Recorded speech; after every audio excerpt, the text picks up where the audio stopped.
for many years, African musicians were now being driven by the Western culture. life. I know. We wanted Actually, to be. I don't know if it's culture, but it's a Western thing.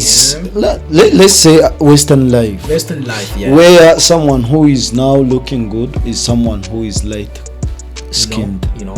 who is breaching, who is spending a lot of millions and millions on buying a nice car.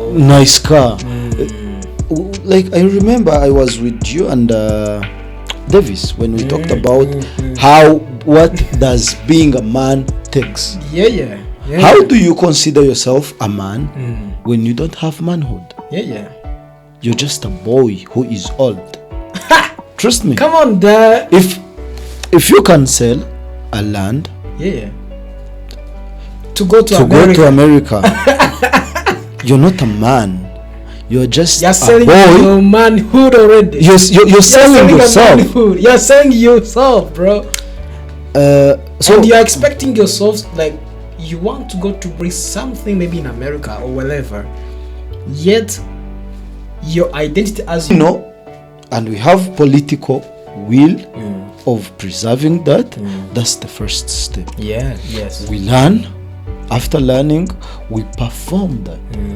We teach that. For me, if I was in good position of doing that, I'll put a museum at Kanombe Airport. Artistic museum. Where every for example, if we have a room like this, trust me, we have a room like this, and we have this part where we tell you, in Rwanda we have this and this and this. If you want to know more about this, go at this place. On another part, there is this and this and this. If you want more than this, go there.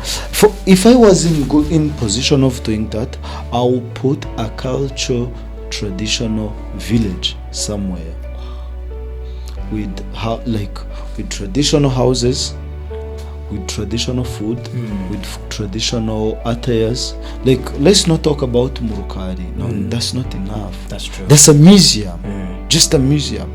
We want something big, which teaches the history of Rwanda.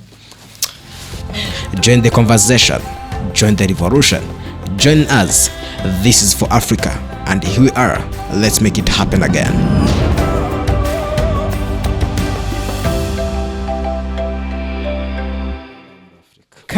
Come on.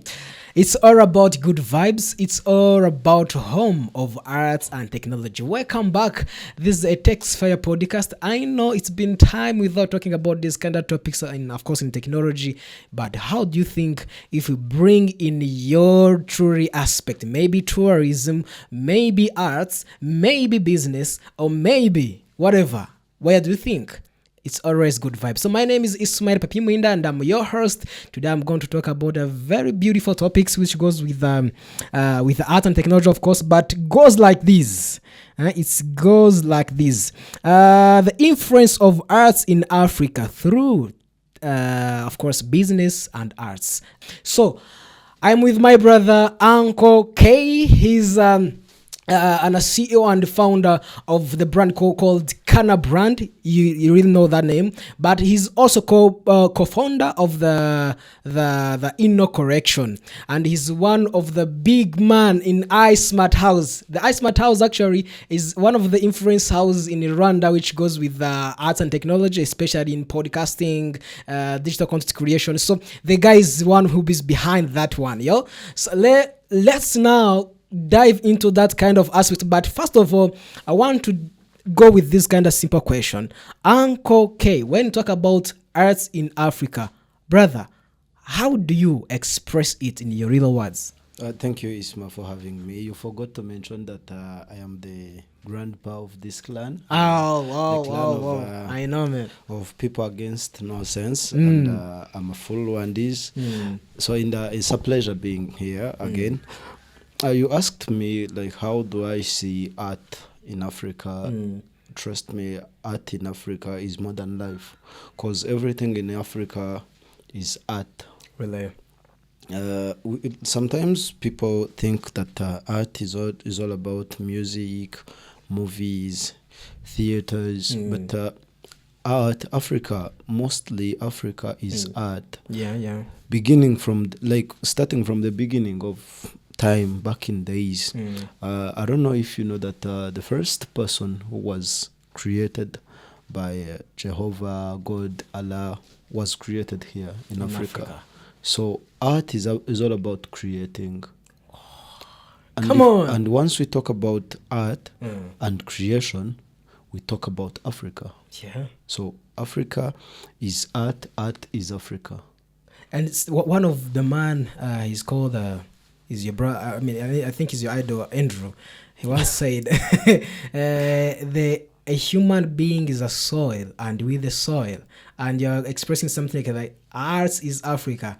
And of course, we Africans, we are artistic. Right? Like, that's what you mean. We were born artists, trust me. Because, sorry to say this, but if you can see how young Africans, our children's, our toddlers are brought up, they are brought up in games. Who taught, like, for example, we have this slope jumping. Who taught a Rwandese daughter and a Ugandan daughter and a South African daughter to jump the rope? That's the art. No one taught them. We grown up doing that daily in aspect. If you go in Europe or some Western countries, you may find some games which are in Belgium, which are not in England. That's true. But trust me, it's very similar in Africa, that everything in Africa is same. Like you go in South The Africa, way we roping, you go in Rwanda, Senegal, you go in Ghana, Misli, all those. Last week I was with a friend of mine. He's called David. He was teaching me a language called Shona. It's Shona. Shona is from Zimbabwe. Yeah, they are in Zimbabwe. Zimbabwe people, but hello. Trust me, we could communicate using our local languages. He could speak in Chishona and I speak in Chinyarwanda, and we connect. Really? Yeah, it was his first time. I'm so excited. Wow. Where we say imvura, they say mvura. I saw that video actually. Yeah, trending. that guy. Yeah, the guy. Yeah. So he was saying like we Rwandans we move we add I while the Zimbabweans. He was telling me that our language is a lazy Chishona. Like you have to be lazy to speak Chishona. If they say mvura, for us ni imvura. Yeah, so that means you have to add some. So if you are saying imvura, it's a rain in English. Yeah. So this podcast, by the way, let me remind you that it's brought by International Youth Media Summit. Shout out to everyone who really support this kind of movement. Of course, the arts is a global thing, but when it comes to the International Youth Media Summit, I salute you guys because you are doing amazing job worldwide. And by the next session, by 20th edition, is going to help in Croatia. So guys, ready to fly to Croatia? Have you ever go to the Croatia, or maybe did you apply about that kind of movement? Please make it now, or maybe we meet soon. I don't know. So first of all, Uncle K, if I say Uncle K, it's Uncle Kevin. We call it Uncle Kevin. He's the uncle of this crane. So it's uncle or daddy? From now, I'm now graduating from being uncle to grandpa. Grandpa. I'm about to be a grandfather. Actually, for me, I call you uncle because of my generation, right? Okay. We may say like only 10 years that I am older than you. It's okay. Can't make you me a grandfather. So arts is a huge, but how do traditional African arts forms the influence, especially in the modern creative industry, Mr. Kevin? Let's talk about traditional art forms, like how we Africans were creative in our traditional ways. We will add storytelling. Yes. Sometimes we talk about art and artists, and some people will think musicians, film actors. Like it's few people who we consider to be in that category. But trust me, art, mostly in Africa is huge, because we mention storytelling. Yes. We mention scriptures, like those people who are scriptures. If they can see a thing like this, if they can see something like this is art. We are sitting here. In the studio settings is art. So by that, I will say most of them is made from African creatures, right? I can see kind of stones. That's totally true. Yeah. That's totally true. So traditional African art forms, if like we were talking about, is influence to the modern creative industry. Or like if we had like drums, our traditional drums, since it's hard for us to get those traditional drums to make them, we are now relocating from those traditional drums to the modern drums, like those that we always see in studios, in karaoke's, and some places like that. So if we say the influence of it, how do we influence? We have something here which is now being called traditional, but from that we are getting ideas of how to renovate. That's true. If we have something like we have some umuduri, like those local instruments, music instruments, that will influence people. If we cannot see, if we don't know how people did this, we can learn from this, make something better. If you have, I don't know the story behind the manufacturing of airplane, but most of people says that someone who created it got the influence, the example from the bird. Like he saw the bird moving and he got the idea. So if the bird can fly, why can't we create something that can fly we can create that. So traditional art forms, African art, is the main influence of that. Because if you can see, we are now talking about, if we go to the music, for example, if we go to music, which music is trending nowadays in worldwide? It's Amapiano, it's Afrobeat. If we are talking about movies, we know like most awarded movies are based on African life. That's true. It's Wakanda. It's woman king. Wonder Woman. Like Wonder Woman. Like movies like that. So that means by the art, kind of lion king, Simba, Mufasa, like things like that. If we talk about attires, clothes, nowadays we are seeing people who are putting on traditional attires in a modern way. You saw when John Legend was in Kigali, the attires that he had. That's true. It was like, it's a kind of mushanana, like Rwandese traditional attire, which was re-innovated. So we cannot talk about the modern creative industry without talking about traditional one, because everything which is coming is not new. It's just the re-innovation. It's just the retouch. Actually, from there, okay, I want even to ask you a little bit close on that. It's renovating, but how we Africans, are we able, or are we trying, or like is some key elements where we're trying? Because like it's like we have that kind of heritage, but we don't want to use that. We have Ismail. I'll say this: we Africans are capable of doing anything. Because if you see, the only issue that we had is this moment, the years of colonization, where we jumped, like people made us jump without knowing where are we jumping? Where are we going. We had this traditional way of getting fire. Kuvubura, like in Kinyarwanda. we had these traditional ways of making clothes. We had these traditional ways of performing in mass. Like we had those events. So what happened is there came people, they brought their made fire matches. So we are now no longer interested in knowing much about fire because we have matches. It's easy for us to we are no to longer get using fire. stones. We are stone no to longer stone. using stone to stone. We are now using matches.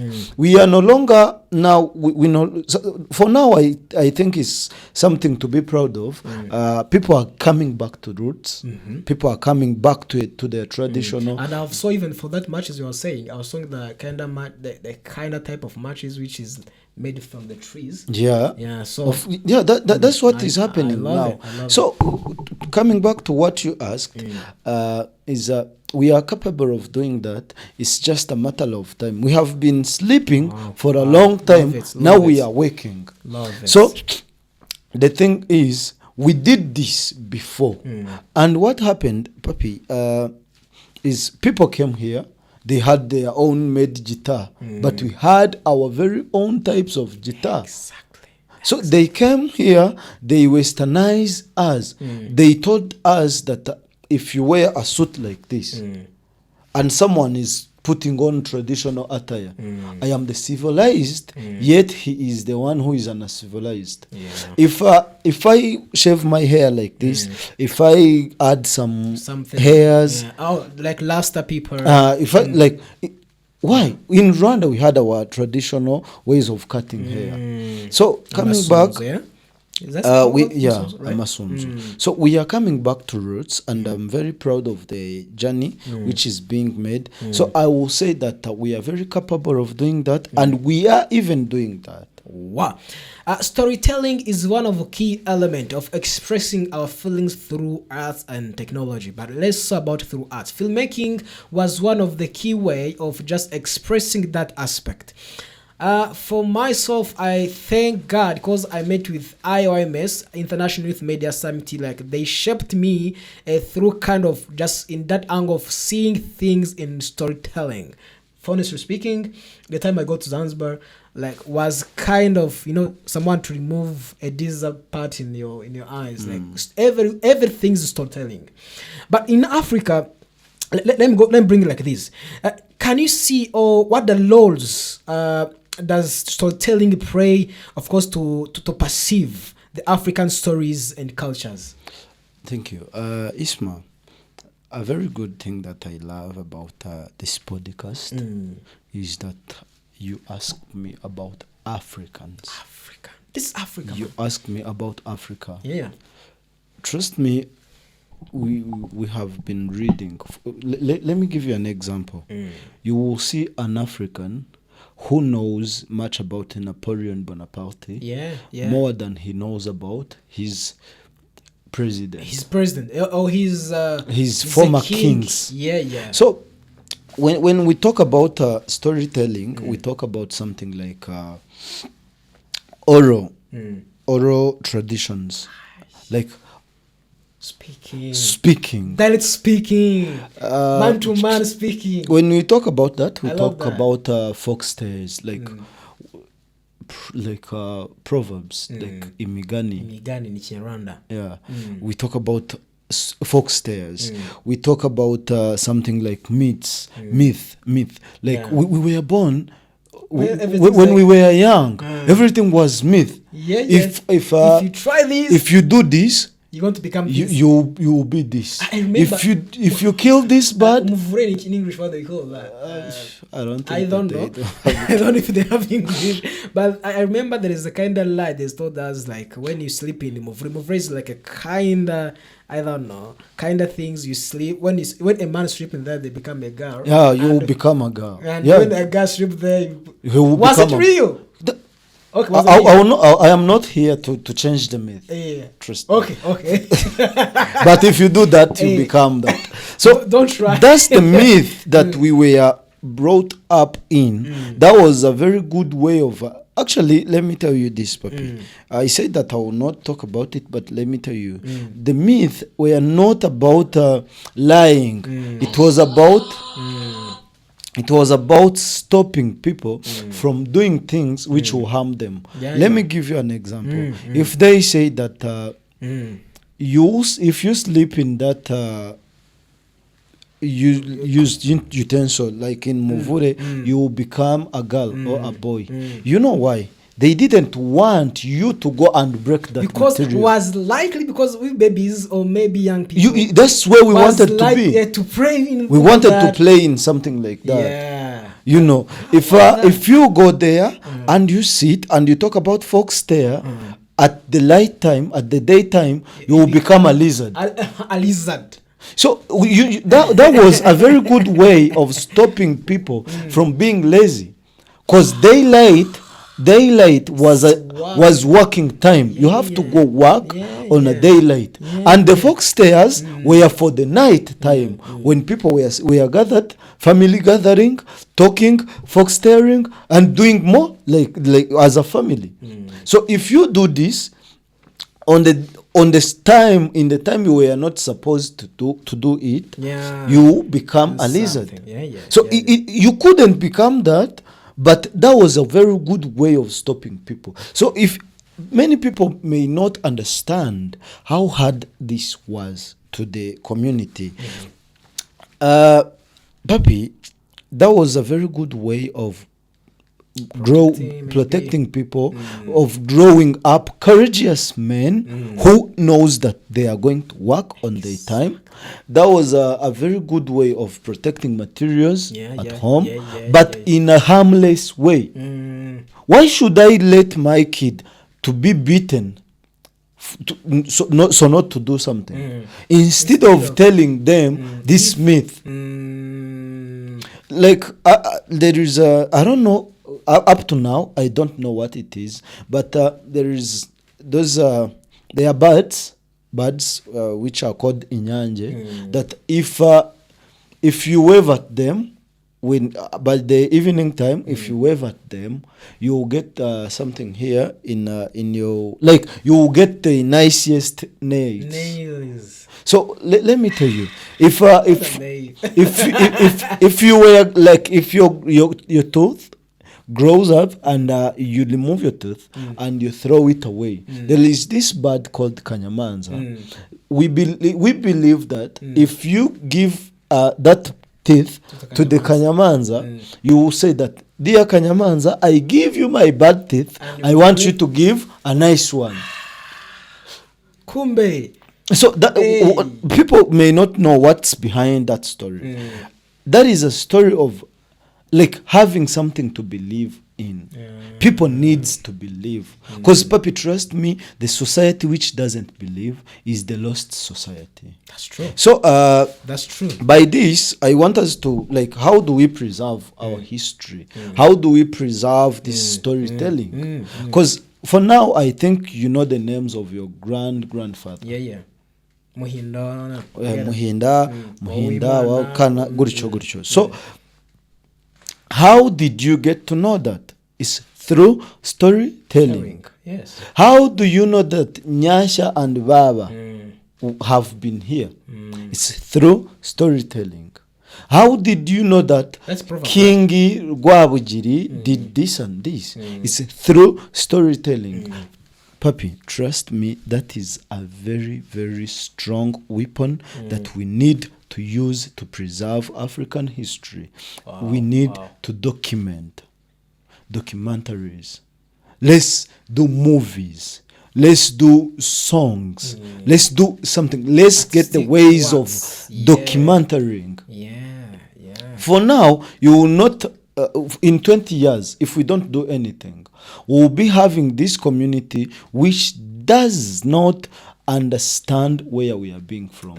And you know what happens when you don't know where you're from? Of course, you can't know where you're going. That's true. You have to know where you're from.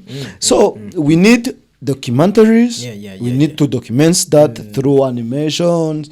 We need to to upload like those stories on digital platforms where to be kept, but we need to document those. I don't know the ways, but we need to document African stories. We need to document and preserve African history. I think that's a job of our generation, Gen Z, by now.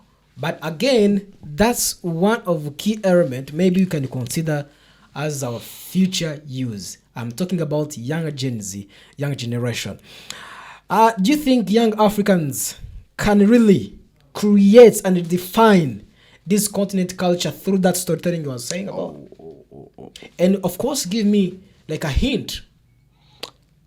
Isma, have you heard about something like Africa to the world? Yeah. It's, that hashtag. The hashtag I can see. Hashtag Africa to the world. Yeah. We have it even here in Rwanda. How do actually prefer the Rwanda to the world. Rwanda to the world? Yeah. But and you guys should visit Rwanda. If you can see it from other side, please visit Rwanda. We are good. We are cool. Yeah. Yeah. We are very good. Like we love Rwanda, and everyone loves Rwanda. Sure. So, how do we redefine cultural identity? Yeah. That's what we should be focusing on. You remember last year we had this NGO we were working with. They had a very catchy and strong motto. Our culture, our identity. Yeah. So who are you? If you come from like, let's say we have this room with the Asians, with the Europeans, with Americans, with the North Americans, South Americans, with the Africans, Australians in the same room. Yeah. What will be your identity? That's true. Culture, bro. Culture. So, because it's not that kind of papers you're just showing us, passport or something like that. So the thing is, many people think Culture. that African culture is through the way our hair looks like, is through by our black skin. They think that it's through the way we dress. No. That is very, very little points. You can consider it that way. Little opponents of the culture. Culture is about life. How do you live? What do we eat? How do we talk? How do we treat others? So how do we redefine that traditional art? We redefine that by starting by preserving what it was. So a big shout out to the musician Michael Makembe. Like in Rwanda we had these drums, like you understand how a piano goes. There you go. Like that's their music. And in Rwanda we have it. We have the way we dance. We have the way our music goes. Yeah. So like the man is doing that. Michael Makembe is doing that, and more Africans are doing that. For many years, African musicians were now being driven by the Western culture. life. I know. We wanted actually, to be. I don't know if it's culture, but it's a Western thing. Let's say Western life. Western life, yeah. Where someone who is now looking good is someone who is light skinned, who is preaching, who is spending a lot of millions and millions on buying a nice car. Like I remember I was with you and Davis when we talked about what does being a man takes. Yeah. How do you consider yourself a man when you don't have manhood? Yeah. You're just a boy who is old. Trust me. Come on, Dad. If you can sell a land, to go to America, you're not a man. You're just a selling boy. Your manhood already. You're selling yourself. You're selling yourself, bro. And you're expecting yourself, like you want to go to bring something maybe in America or wherever. Yet your identity, as you said, it's already sold. You're selling your identity. Let me tell you this, Isma. If like every man dreams of having land, this that should have been the main idea of every waking up man. You need land, you need cow, you need a wife, you need children. So if you're now being manipulated by these Western ideologies of not having kids, kids are stress, you need to be you are losing your identity. So if we are going to redefine our culture identity, we need to start by washing ourselves from what we have been swallowing, from what we have eaten from many years ago, which are now rotting. We are now dying without even not knowing what is killing us. But it's not about food that we eat. It's about what we feed our minds. Come on. If you feed your mind that you are black and you need, if you speak a lot of good English, you're now civilized. Oh, that man is rich since he wears suits. Yeah. Oh, my brother. And like we can see that you have money. Yeah, he's rich. Yeah, No, yeah. trust me. Wear million suits without land is not African identity. No, it's not humanity identity. I don't know about other people, because Okay, I will let's not talk say we are talking about Africans. Africans and land are twins. Exactly. They are inseparable bond. That's an inseparable bond between Africa and land. If you want to be called a man, make sure that you have land. And someone At said- least you may not have it, but be in the Work on struggle that. of having land. And someone said if you want to be a civil, a civilian, what do we call a civil person, like somewhere, you should have something to identify you. That one is the land. In Africa. So let's talk about then creative industry. Art. How do we redefine art in Africa? Culture-based art. We need to start by knowing what we had before.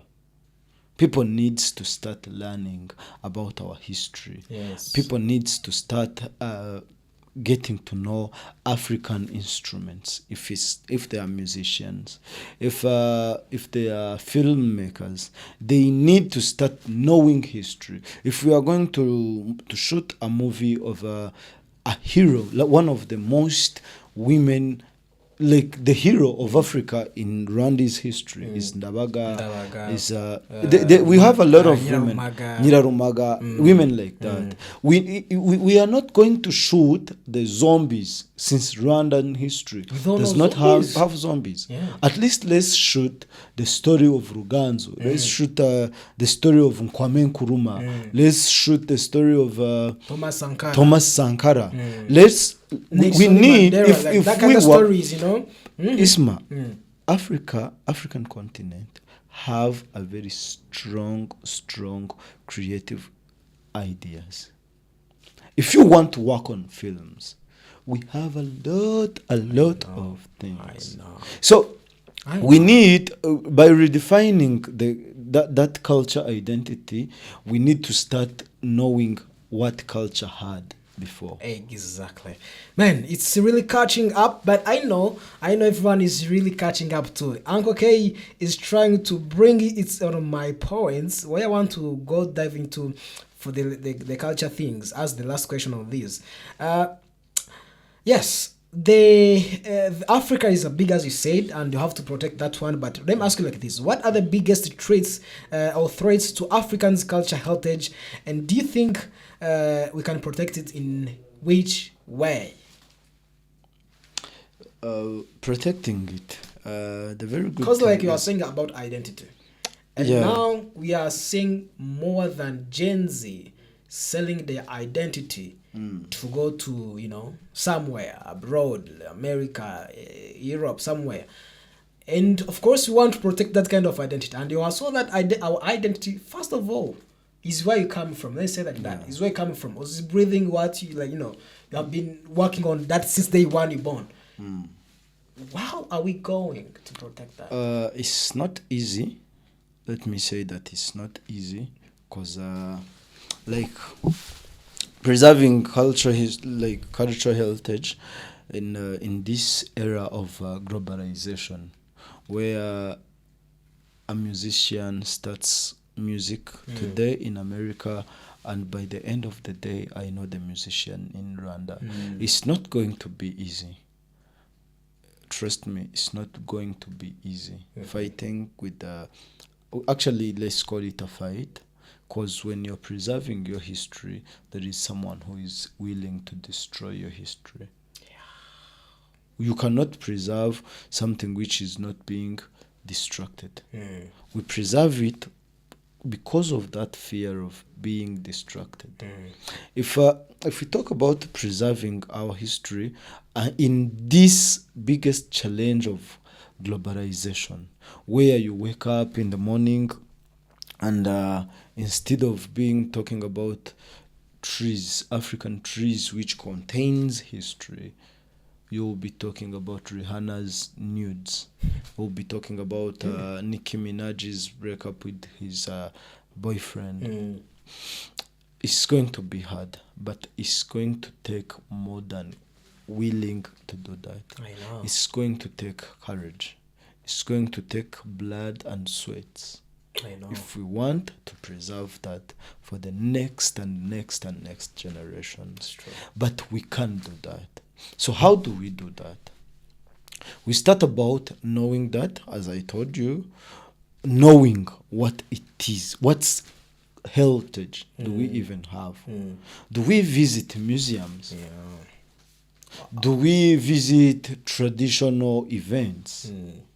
Do we have the rights, political willing to defend that, to preserve that? Do we have institutions that are there, which are established, supposed to help us preserve that? If let's take an example. If I have a tour, like a tour, and I want to teach people what our culture holds, is the government, are the policies there willing to support? Do I have someone that I reach and tell him that I have this, we want to do this, and we need this? Do we have that institution which wills to help? If there is that institution, that's good. That's the first step. But if there is no institution like that, I'm telling you, we need to start now. We need that institutions in Africa. The very good thing is in Rwanda we have it. We have Rwanda Heritage Council. Rwanda Culture and Heritage Council. I think. And of course we have the Minister of Arts and Youth and Arts. Youth and Arts. And we have the inside there, inside in Minister of Youth and Arts, there is that council. Yes. Rwanda Art and Courage. I don't remember, but the institution is there. So a very good thing is if we know and we have political will of preserving that, that's the first step. We learn. After learning, we perform that. We teach that. For me, if I was in good position of doing that, I'll put a museum at Kanombe Airport. Artistic museum. Where every visitor. For example, if we have a loom like this, trust me, we have a loom like this, and we have this part where we tell you, in Rwanda we have this and this and this. If you want to know more about this, go at this place. On another part, there is this and this and this. If you want more than this, go there. If I was in position of doing that, I will put a cultural traditional village somewhere. With traditional houses, with traditional food, with traditional attires. Like, let's not talk about Murukari. No, that's not enough. That's true. That's a museum, just a museum. We want something big, which teaches the history of Rwanda. I love this kind of culture aspect. Of course, we were talking about arts in the culture aspect. Ankokai is one of grandpa, I'm sorry to say Ankokai, grandpa, who's really love to talk about African aspect in different aspects. Of course, we say about business and even arts, or maybe culture, health, or something like that. So, but I mentioned about something business. Business is now heading point to everyone. Since you wake up in the morning, you talk about business, you talk about money. So how can we take these arts and we transform into the business aspect, especially in Africa? It's our second part. Don't go far from this. And of course, stay tuned. This is a TechSphere Podcast. My name is Ismail Papi Muhinda. Uncle K is here. Next part 2, intermission. Join the conversation. Join the revolution. Join us. This is for Africa. And here we are. Let's make it happen again.